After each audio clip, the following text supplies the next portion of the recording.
Padma ma'am, మీరైతే ఇది కుర్తీకి try చేయొచ్చు, ఆఫీస్ వేర్కి. వల్లి మ్యామ్, మీకు కూడా స్పెషల్గా చెప్తున్నాను. కొంతమంది నాకు ప్రసన్న కాటన్ వద్దు అనుకున్న వాళ్ళ కోసం, కొంతమంది నాకు మైండ్లో ఉండిపోతారు కదా పదే పదే చెప్పితే. సో మ్యామ్ వాళ్ళకి ఇది రష్యన్ సిల్క్ చాలా బాగుంది మ్యామ్. కుర్తీస్ కానీ, ఫ్రాక్స్ కానీ, అలియా భట్ మోడల్కి కానీ దేనికైనా సరే బాగుంటుంది. ట్రై చేయండి.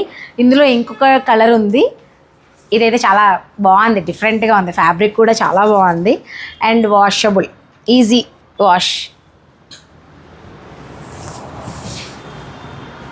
ఇదొకటి ఉంది సేమ్ రష్యన్ సిల్క్లో.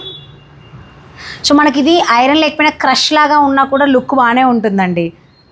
సో అందుకే చెప్తున్నాను, మంచి ఫ్యాబ్రిక్. ట్రై చేయొచ్చు కుర్తీస్కి కానీ, కార్డ్ సెట్స్కి కానీ, మీ ఇష్టం. మీరు ఆఫీస్ వేర్ ఎలా షార్ట్ ఫ్రాక్స్లా యూస్ చేసినా కూడా మీ ఇష్టం అది. బట్ చాలా బాగుంది. ఇందులో 2 ఫ్యాబ్రిక్స్, అంటే 2 clothes 2 colours, sorry 1 cloth 2 colours 2 models. ఎవరికైనా కావాలంటే మాత్రం వాట్సాప్ చేయండి.